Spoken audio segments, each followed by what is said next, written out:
Well, hello, everybody. Welcome to what will hopefully be the first of many build guides that I'm going to be making for the Skills 2.0 update.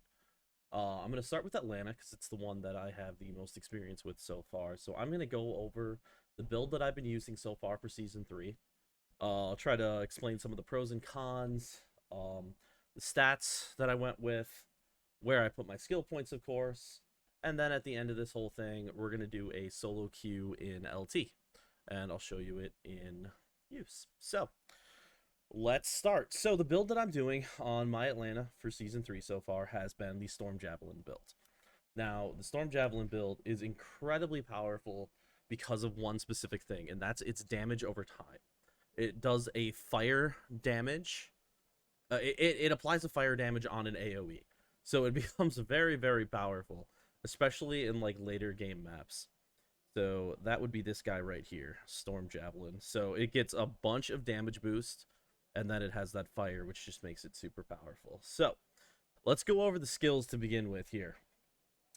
To start with, I put nothing into the first two skills, Farina or Shield Strike. Let's see here. How do I want to go over this? Well, we'll hold off on Javelin Mastery for a moment, and I'll explain my logic as to why it's just level 9. But let's start with what the essential skills are, I guess. Wind Javelin level 10, that is a must. It needs to be level 10 because, for starters, this is your single target skill. You're going to be using this on bosses. And also, that damage boost that Wind Javelin has is applied to Storm Javelin. So it makes for a very powerful initial hit on your Storm Javelin. Fire Javelin is also a must to get to level 10 because of that damage over time that it adds.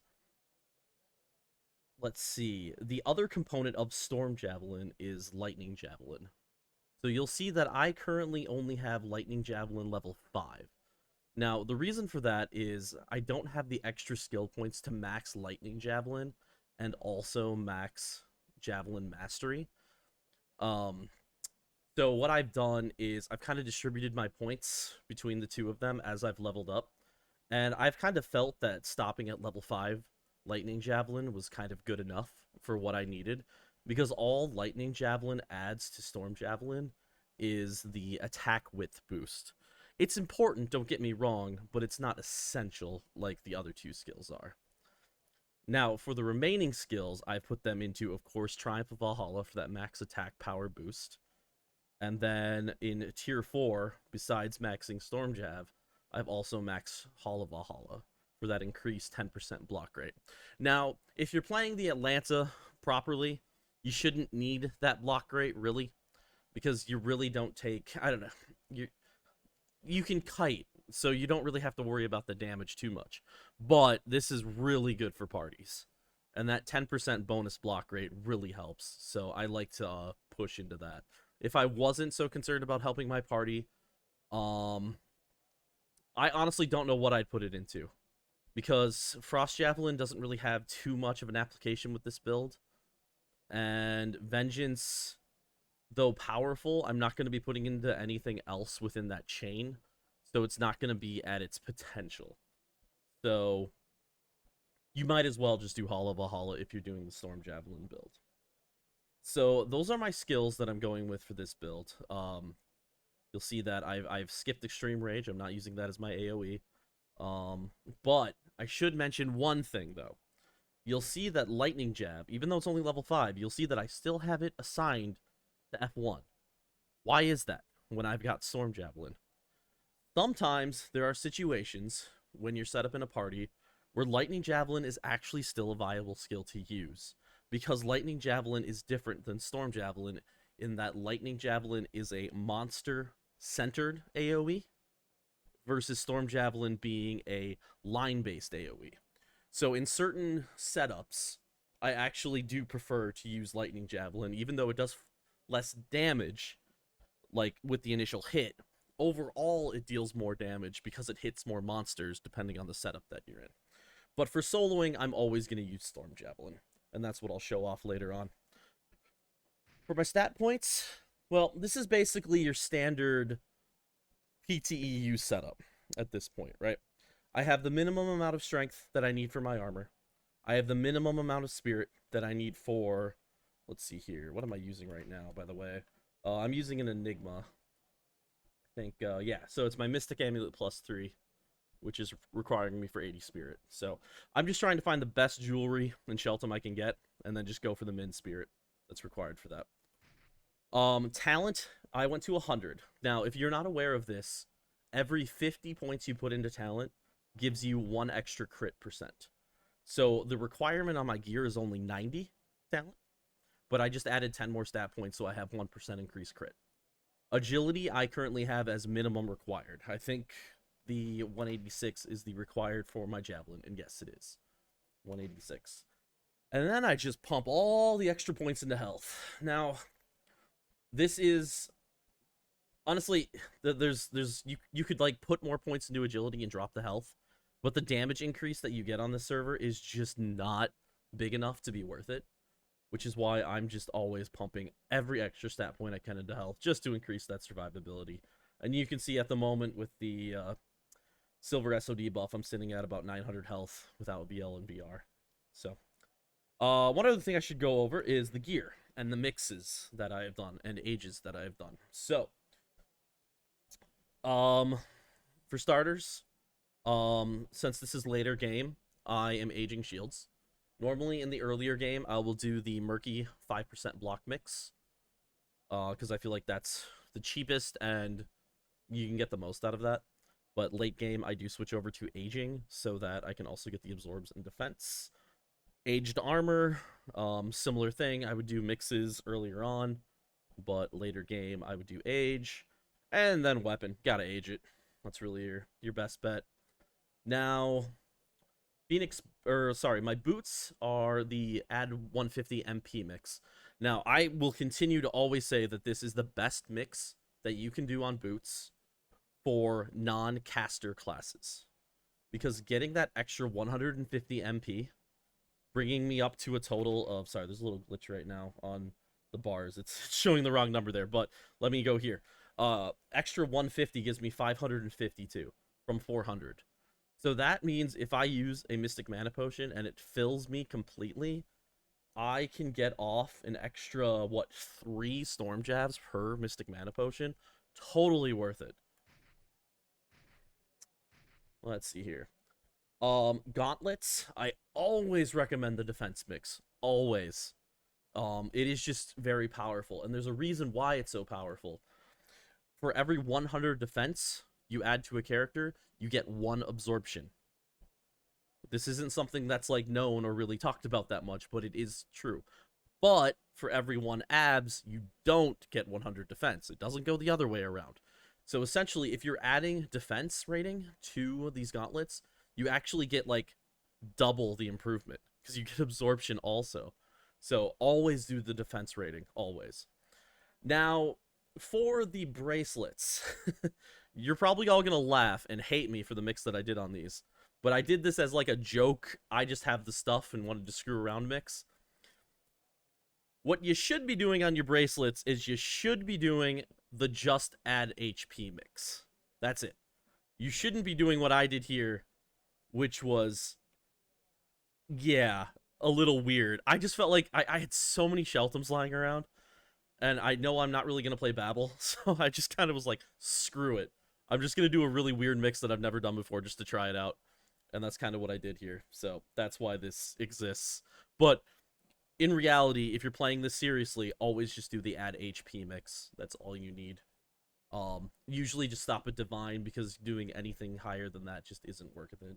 So, also when it comes to attack rating on your bracelets, I will always say this too. I don't think attack rating on bracelets is nearly as important as people like to think it is. It's great for endgame when you're min-maxing to try to get level 1s and stuff. But when you think about what that difference is in attack rating between, say, a level 1 and a level 2, I mean, at my level right now, that's 51 attack rating. I mean, it's something, but when you've got a total of 1,523, like, just losing 50 isn't the end of the world. So if you're re-rolling, trying to get that perfect level 1, don't waste your materials. This is why I just mixed it at level 2, because you know what? Good enough. You don't need to keep wasting the materials. In fact, when I level up a new character, I rarely even bother with finding spec bracelets because when you're lower level, it's worth even less to have a spec on it. That's right. What's more important is actually just to be using ones that are at your level because of the bonus defense rating and the well, the nice little potion count increase. So anyway, it's a little side tangent. I think I talked about this earlier, but when it comes to the jewelry and the sheltum, just use the best that you can get. Don't stop at any level. Just always try to use the best. It's so worth it because the add HP that they give is so great. I mean, what am I getting off total from here? That's 60, that's 87, and that's a lot. Anyway, it's adding like over 120, 130 or so health just from jewelry. You stop at like say a divine, you're not getting nearly as much health. So it's always worth it in PTEU to just pump up the jewelry as much as you can. So that is that. Let me just check my list here, make sure I gotten everything. Yes, that should be everything. So let's show some gameplay, huh? So I am level 103 currently. I do not have the SOD buff because I've been too lazy to do it this week. Let me get my camera zoom set up properly. I like to play at camera zoom 700. Mostly because I like to move the camera around with my holding down the middle mouse button. And if you are playing without camera zoom turned on, when you use the middle mouse button, it will zoom in and out, and it's just really annoying. So we're gonna not do that. So let's pick up some potions. I should have enough. I haven't really been playing this character, so I've kind of have been salvaging it for parts lately, so to speak. So I gotta make sure that I have enough stuff for this. So we're just gonna go like bunch of stam. I shouldn't even need this much. 84 mystics should be enough to do my solo Q and LT. Okay, what else do we want? I'm gonna do this with a more typical force, so I'm gonna go force this divine. Did I have a divine sitting on me? Yes, there it is. I'm gonna go force this divine. I could do the solo Q with Mirage Force, but I feel like that is a little much for what gives a good example of the build. So let's just do it with a divine to be more standard. Okay, so we got the divine force, and we got the pots, and let's go do this.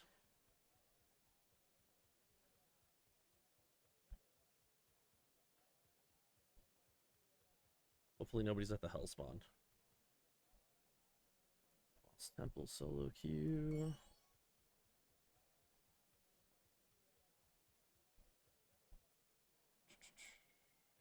Okay.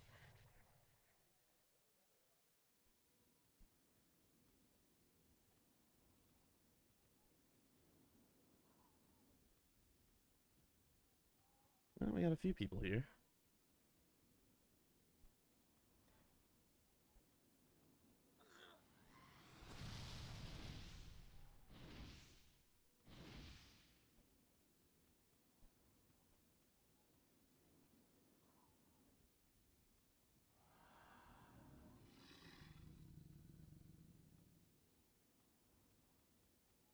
So as with most range builds, your goal with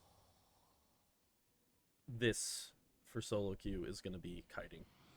Always about that kiting. You try to stand and fight, you're going to die. It's that simple.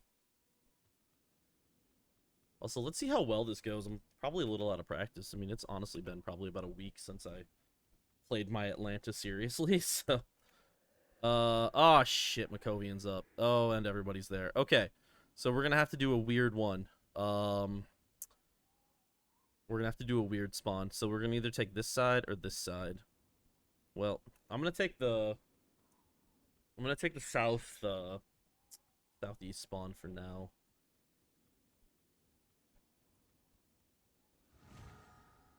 Alright, so HOV, TOV. Get those cast up to start any fight. Now, obviously, as with most range classes in the game, the essential thing that you have to do is get a good lure working out, right? So this area is a little bit harder to lure than the main spawn in LT, but I'll try to make it work.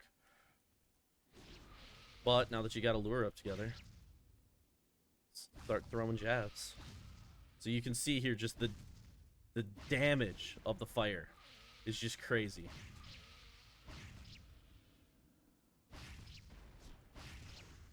The initial hit is high too because of the wind javelin chain with it. So you'll see the initial hit, you know, there, it just hit like 1500. But the real thing that's doing all this damage is those constant fire damage procs. So we'll see how well this goes with this spawn. This will take a little bit longer than I was hoping, but we'll get it done. The reason why this spawn is a little less ideal is honestly because of this little elevation right here. It throws off the lures unless you're very careful.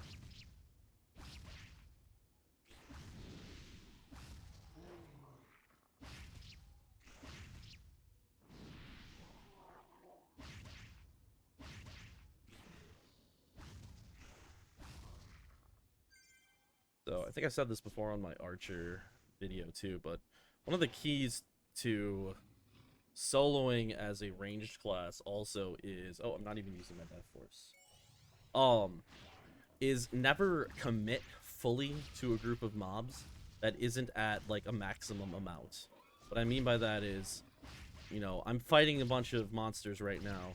If it gets down to like 1 or 2 monsters remaining, pull away and start luring more into it.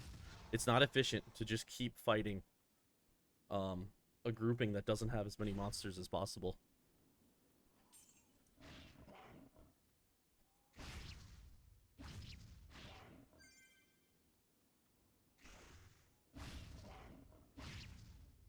We'll just stick with this spawn for a few more moments, and then I might go try the southwest spawn instead.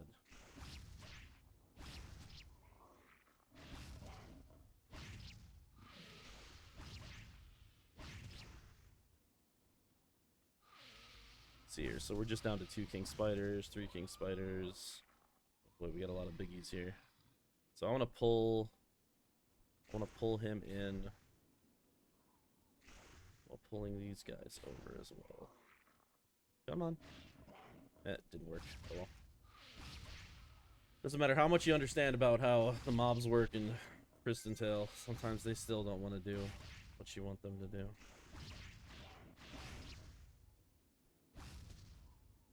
Now you come over. So here we can use some single target. So like, not amazing. And now actually I should state one thing. I have not played my Atalanta since the elemental bug fix. So I have been using Wind Javelin as my primary source of single target damage, because getting kills with an elemental skill was like bugging things, right? So I might actually switch over to Fire Javelin as my single target skill now. Well, versus monsters that aren't bosses, I should state. If you go up against a boss has very high fire resistance, so it's not as much worth it. The chance, I should say this way, bosses at this point in time have 90% resistance to fire. Like, see, this Temple Guard is 20% resistance. Sorry, I shouldn't say percent. I should just say 20 resistance and 90 resistance.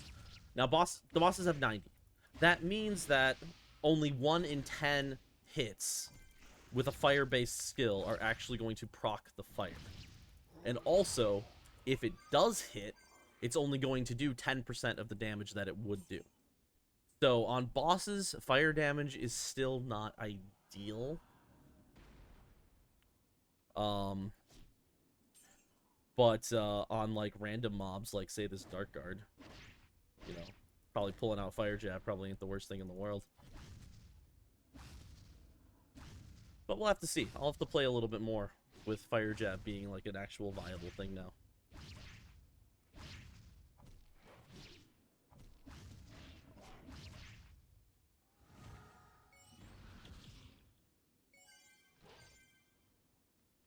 Alright, let's pull these guys in. Where are we at right now? 30? Alright, we'll be done with this. Won't be as fast as what I could typically pull, but still, this will be relatively quick.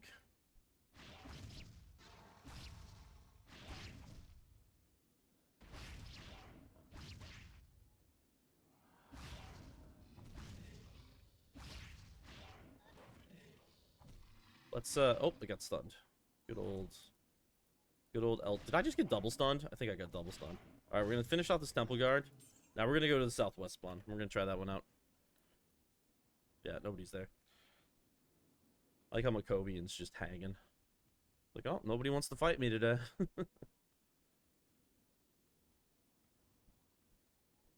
Funny part about Makovian is it's not a hard fight. It's just a long fight. Oh, somebody did... Oh, I guess they did fight him. Oh, Papi Chulu was fighting him solo. That's kind of funny. But yeah, that's the thing about Makovian. It's not a hard fight at all. In fact, it's probably one of the easiest boss fights. It's just a long fight. That's the problem. And when you're grinding in LT, it's just... I mean, I guess it's not even as long as Darkness, but it just feels long. And it just doesn't feel worth the time. Alright, a little bit easier to get a lure off here.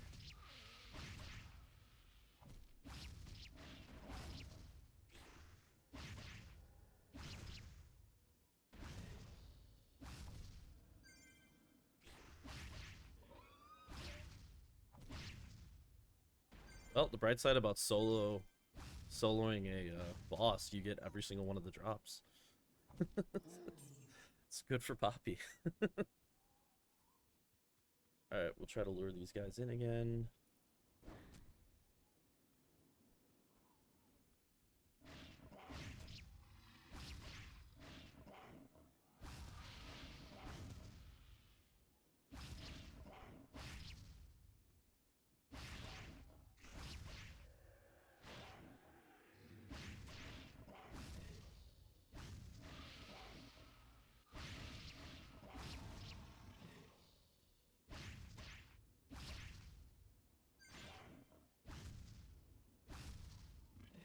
Did that king spider not get hit by that? Oh, come on. Get back here.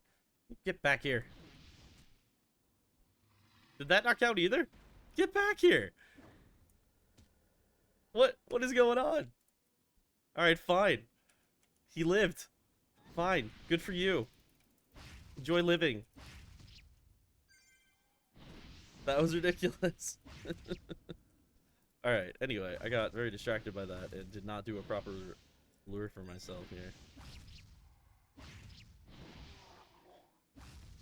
Oh, Poppy, I hope you're not looking for a party, because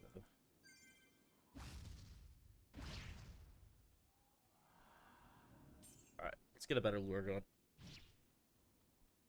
I'm assuming around 50 now, right? Yeah, 48.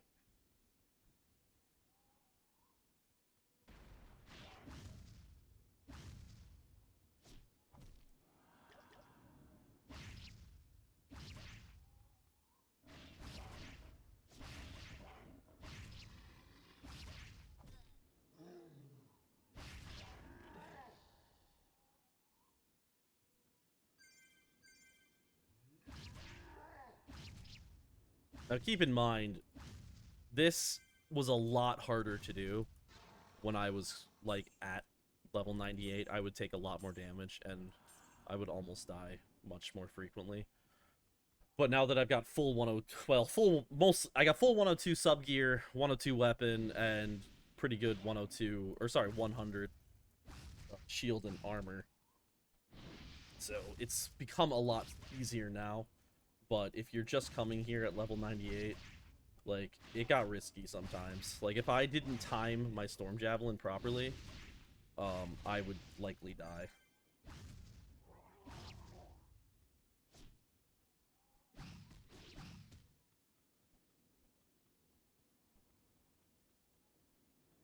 But, like everything, the more you level up and the better gear you get, the easier it becomes. Isn't that a nice little feature?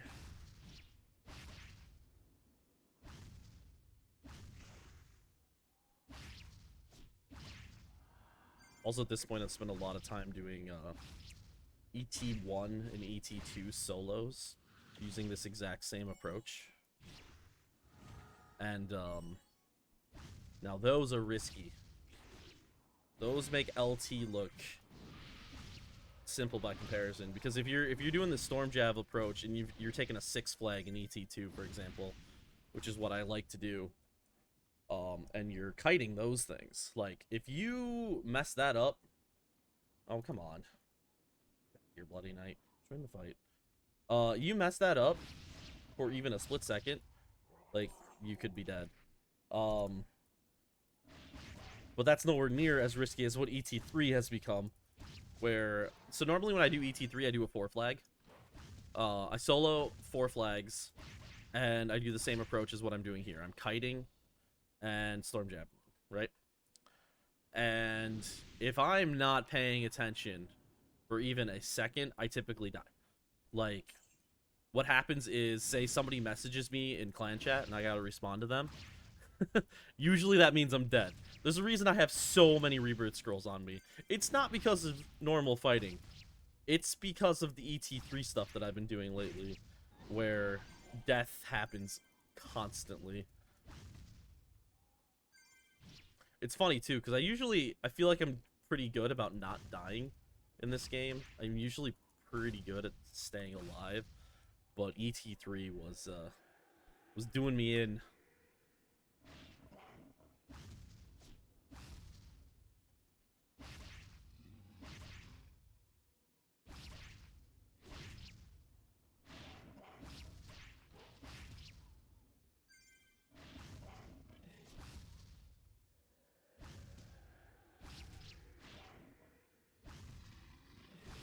Are we gonna get any interesting items while we're here? Probably not. A couple of 90 drops, but 90 drops are not really worth anything anymore. I mean, I think I saw a 90C, 90C axe being sold yesterday for like 3 mil or something. Like, yeah, we've hit that point of the season. Even 100 gear, I've basically started giving away. But hey, that's how it works. There's a limited number of people that need gear, and there's a constant supply of items dropping.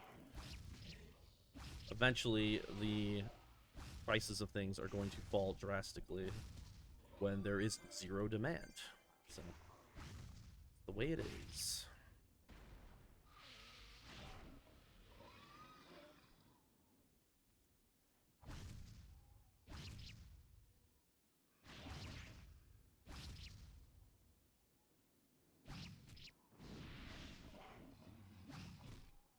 So you'll see I'll throw like single wind jabs when I'm like luring. It's not necessary, I don't think, to do that. I just like doing it from a luring standpoint. I don't know, it just makes me feel better. It's like, haha, I'm tagging you, now follow.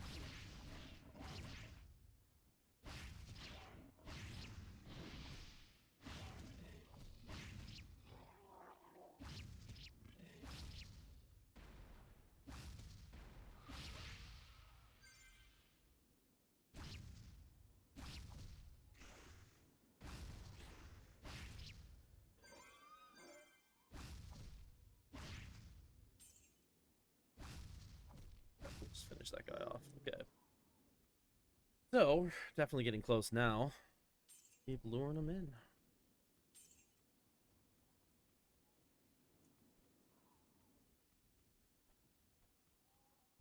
Like to get this Seto. But I might have pulled too far away for those guys. Yes, I did. Alright, we'll try to pull everybody back together. Come on, guys. Follow me.